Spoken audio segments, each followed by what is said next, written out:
We are almost through with the first part of Luke. Jesus has been performing a lot of miracles, signs, we call them, that demonstrate the kind of kingdom that Jesus is bringing. By the time we get into chapter 10, Jesus has revealed a lot about himself. And so Peter, representing all the disciples,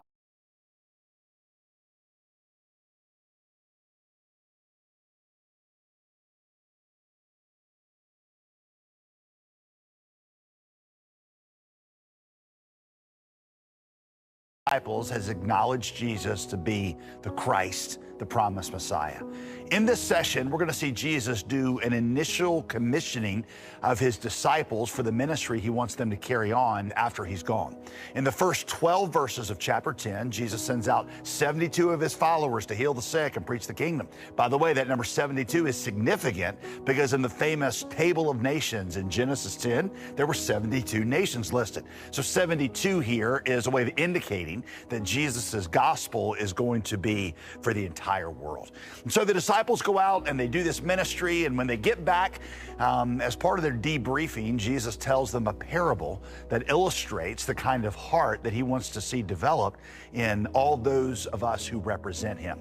This parable all starts in verse 25 with a trap question that was asked by a Pharisee, by a lawyer. Here's what it says, verse 25. Then an expert in the law stood up to test Jesus, saying, "Teacher, what must I do to inherit eternal life?" Verse 26, Jesus said, "What is written in the law? How do you read it?" Verse 27, the lawyer answered, "Well, you got to love the Lord your God with all your heart, with all your soul, with all your strength, with all your mind, and then love your neighbor as yourself. You have answered correctly." Jesus told him, "Do this and you will live." Y'all, I almost want to laugh out loud when I read that. I mean, that is a big old do, right? Right, yeah, just love God with all your heart, your soul, your strength, and mind every second of every day. Make God the highest passion of your heart, the one you think about first and foremost in every decision you make. And also, while you're at it, love everybody else as much as you love yourself. Care about your neighbor's needs as much as you do your own. Rejoice in their happiness as much as you do yours. Worry about their futures and weep about their sorrows as if they were your own. And when you do that, then you'll be ready for heaven. Anybody here in the group want to raise their hand right now and say, "Oh yeah, that describes my week"? Yeah, that's how you would describe me. Anybody's hand raised? Of course not. Verse 29, watch this. The lawyer, wanting to justify himself, that's a key word, asked Jesus, well, then who is my neighbor? And so Jesus tells a story that shows that this commandment has no limits, that true followers of Jesus have, and here's a key word, have an instinct that makes them move toward need and toward suffering wherever and whenever they encounter it. You see, let me back up for just a minute and set this conversation in the larger context of Jesus' overall message. The main problem with how this lawyer phrased his question is that there is nothing we can do to inherit eternal life. If there had been something we could do, Jesus would not have had to come to rescue us. The whole point of Jesus' life is that we could not earn our way to heaven, so Jesus came to do it for us by living the life that we were supposed to live and then dying the death that we were condemned to die in our place. This religious leader, this lawyer, was looking for a set of to-do items on a list that he could perform and check off. But read this parable primarily as a description of the kind of love and generosity that grows in your heart naturally after you've met Jesus and been saved by grace. Verse 30, here's the parable. A man was going down from Jerusalem to Jericho, and so this man fell into the hands of robbers. They stripped him, beat him up, and fled, leaving him half dead. Now, verse 31, a priest happened to be going down that road, but when he saw him, he passed by on the other side.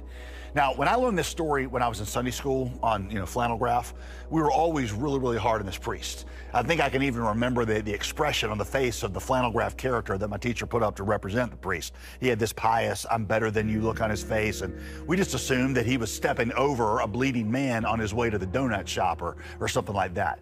But Jesus' audience would have immediately recognized a few things about this priest that would have made him a much more sympathetic character. First of all, the Jericho Road was extremely dangerous. It was literally called in those days the Pass of Blood because of all those places that robbers could hide. The one rule on the Jericho Road is you don't stop. It'd be like driving through a really dangerous part of town late at night. You don't just stop because if you do, you might get mugged. Second, If this priest was returning from Jerusalem, that means that he had just finished up his purification rites at the temple there, which were required in order for him to be able to perform his religious duties back in his hometown. And that purification was a 7-day process. And according to Jewish law, if you touched a dead man after you'd been purified, well, you had to go back to the temple in Jerusalem and purify yourself all over again, which would take another 7 days. So in other words, for this priest to stop and help this guy would have been both dangerous and massively inconvenient, because this guy was likely to die, which might have been a decent excuse by this priest, except that this man on the side of the road is dying. And what Jesus is asking is, isn't a man's life worth at least a week of this priest's time? Verse 32, in the same way a Levite, when he arrived at the place and saw him, he also passed by on the other side. Verse 33, but a Samaritan on his journey came up to him. When he saw the man, he had compassion. A couple of things here. First, if you're familiar with the Bible at all, you know that Samaritans were the ethnic and religious enemies of the Jews. The Samaritans were the half-Jew, half-Gentile offspring that came about when the Assyrians, who had conquered the northern part of Israel, forced the Jews there to intermarry with them. The Jews thought of Samaritans as racially defiled, half-bloods, or for you Harry Potter fans, mudbloods. They were extremely racist toward the Samaritans. The Samaritans, for their part, weren't really that pleasant of a people either. They built their own alternate temple, and they said that their altar, not the one in Jerusalem, but their altar was the true altar of God. Samaria was right in the middle of the northern and southern parts of Israel, but the Jews hated Samaritans so much that if they were traveling from north to south in Israel, they would walk around Samaria, even though it added a couple of days to their journey, just to avoid contact with those dirty Samaritans. Just touching a Samaritan, they believe, would make you defiled. But shockingly, in Jesus' story, this Samaritan, when he sees the bleeding Jewish man, he feels compassion. And by the way, the word compassion is one of my favorite Greek words. Splagma refers to a pity that just rises up from the core of who you are. It's like this gut-wrenching compassion, which is why it sounds like vomit, splagma, right? Verse 34, he went over to him and bandaged his wounds, pouring on olive oil and wine. Then he put him on his own animal, brought him to an inn, and took care of him. The next day he took out 2 denarii, gave them to the innkeeper, and said, take care of him. When I come back, I'll reimburse you for whatever extra you spend. He paid for the guy, in other words, out of his own account. He even opened up a line of credit for him so that whatever he needed would be addressed. What do you notice here, by the way, about the Samaritan's love? It's unrestrained, it's limitless. He literally opens a line of credit and says, whatever it takes to get this guy back to health, put that on me. Then Jesus asked, verse 36, which of these 3 do you think proved to be a neighbor to the man who fell into the hands of the robbers? Verse 37, the one who showed mercy to him, the lawyer said. By the way, did you see that? This Jewish lawyer cannot even bring himself to say the Samaritan. He just says, that one who showed mercy to him. And then Jesus told him, you go and do the same. In this story, Jesus shows us what it means to love our neighbors, and then why those of us who've been saved by grace will do it instinctively. So number 1, what it means to love our neighbors. Let me subdivide the what question into the who, the when, and the how much. Okay, so first, who do we love? And the answer is anyone we see in need. The Samaritan and the Jew could not have had less in common. And see, it's natural for us to help those who are like us, those with whom we have an affinity, or those that we think are in some way deserving of our help. But Jesus taught that we are to help those, especially those with whom we have little in common, even those we might consider our enemies, or those we think are unworthy of our help, which could mean those on the other side of the political aisle from you, or the immigrant family living in your neighborhood, or the boss at work who is taking you for granted and consistently failed to acknowledge your efforts, or the person who sits on the other side of the classroom who is just so different from you, or the friend who betrayed you. It also includes people around the world and cultures vastly different from your own. It's literally anybody in need, regardless of who they are, or how they got there, or whether you have any personal connection to them or not, which leads me to the when question.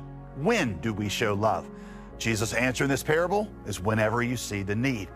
Listen, we come up with all kinds of excuses for why not to help somebody in need. We say things like, well, I don't mind helping people who are truly victims of injustice, but those people over there, that group over there, they don't really deserve our help because their suffering is their fault. If anybody ever had an excuse not to show kindness, it was this Samaritan. It serves you right, you bigot. You sow the wind, reap the whirlwind. But the Samaritan showed mercy because he was moved with splagma, with compassion. Proverbs 3:27 says, do not withhold good from your neighbor when it is in your power to act, which means if you have the opportunity to act, you have the responsibility to act. Third, how much love should we show? Well, again, based on the story of the Good Samaritan, Jesus' answer is, until we are sharing in the burden ourselves. This Samaritan put himself at great personal risk and then used his own money to meet the need. The essence of love is when you begin to share in someone else's burden. Listen, you cannot meet every need of every person in the world, but to love somebody means to share in their pain, which means that through your generosity, you enter into their pain to the point that you begin to feel some of it yourself. Paul said in the book of Galatians, bear one another's burdens and so fulfill the law of Christ. In other words, the way you love like Jesus is to give to the point that you are sharing in the burden. And until you yourself are feeling some of the weight of that burden, well, you're not really loving or giving like Jesus. Friend, listen, this is the core of what it means to follow Jesus. And let me say something really serious here. Christians often function like that priest and the Levite in Jesus' story. We're all into our religious duties, reading our Bibles and tithing and volunteering and going to small groups. We do all of our duties. But when you actually look at our lives, there's very little sharing in the burdens of others or truly giving ourselves away. Yeah, we throw our money at things. We give a little off the top. But the essence of following Jesus is entering into the pain of others. Okay, so that's what it means to love our neighbors, right? So now let's end with why those of us who are saved by grace love our neighbors instinctively. Jesus puts an interesting twist into the story. The twist is he uses a Samaritan as the hero. Did he really need to do that? So here's the question that you need to consider. If the main point of the story was simply that we should love anybody we see in need, well, Jesus didn't need to make a Samaritan the hero to make that point, right? But instead, Jesus made a Samaritan, whom they considered to be their enemy, the hero of this story. Why? Well, let me ask you a second question. Who do you think is supposed to represent this lawyer and you and me in this story? Which character represents us? See, we typically read this story, we say, I know. I'm like the busy priest and the uncaring Levite, but I should really be more like the Good Samaritan. But what if the person that you and I are supposed to most identify with in this story is not the priest or the Levite or the Good Samaritan? What if the person we are most supposed to identify with is the guy bleeding on the side of the road? And what if somebody who had every reason to hate us and to be our enemy instead chose to put himself into danger to rescue us? What if the true Good Samaritan is Jesus, who took upon himself the suffering that we had caused ourselves, who stopped to help us, who not only put himself in danger, but actually yielded his body up to real death to save us, and who then gives us an unlimited credit at the bank of his grace to cover whatever else we need, who promises to supply all of our need according to his riches? And what if Jesus did that even though our situation was our own fault and we did not deserve any help? See, if that's true, and we are the man on the side of the road who got rescued, well, see, that changes how we approach others in need, right? You see, Jesus is not giving the lawyer a new rule as much as he is making him aware of a new reality. Each of us had made God our enemy, and instead of hating us, God saw us and he felt splagma, compassion. You and I are saved, you see, because Jesus stopped, because he turned aside to help us, because he got involved in our pain, even though he didn't have to. And it is simply not possible for you and me to experience that kind of grace and not develop an instinct to show that kind of grace to others. And see, if you haven't developed that instinct, Jesus is asking, have you really experienced my grace? Are you even saved? Jesus is not giving this lawyer a new standard to reach so that he can earn heaven, because there's no standard that we could reach to earn heaven. He's saying that God saved us by a gift of outlandish grace. And if we understand that, The way that we will show that is by showing outlandish grace to others.